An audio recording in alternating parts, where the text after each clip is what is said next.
A first free midweek in a month did not liberate Martin O'Neill from what must feel like a relentless onslaught of problems.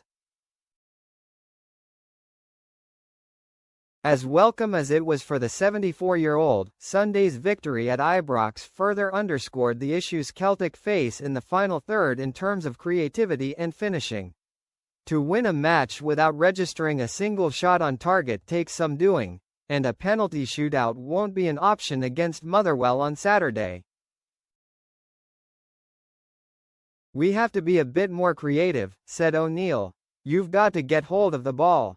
You don't want to be giving it away casually, particularly to Motherwell."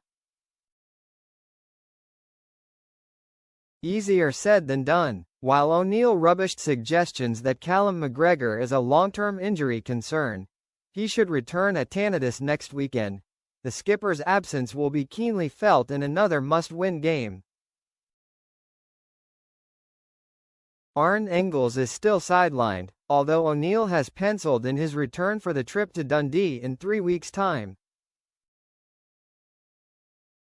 The picture in the middle of the park is perhaps not quite as bleak as the manager feared it would be once the dust settled on last weekend's clash.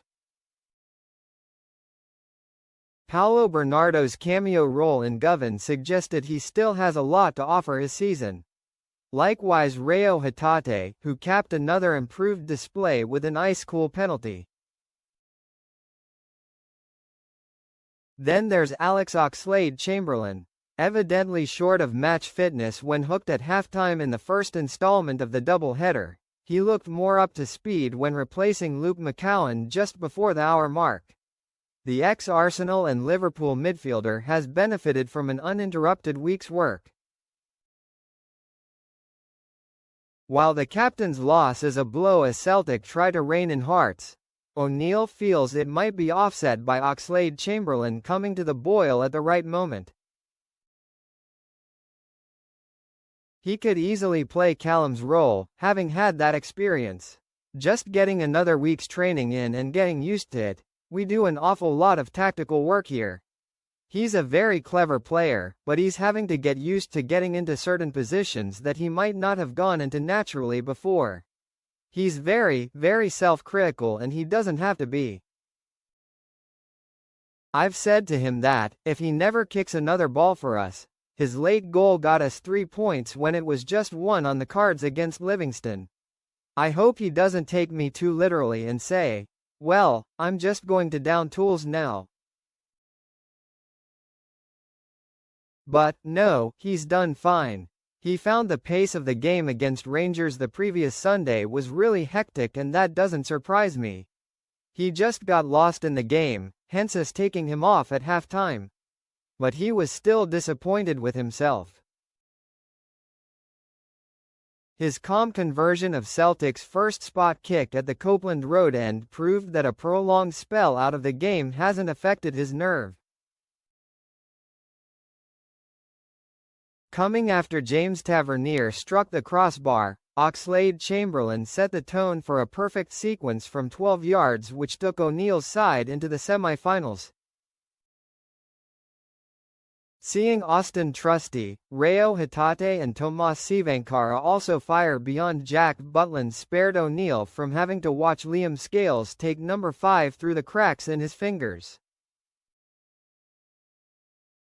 That was a concern, no question about it, he smiled.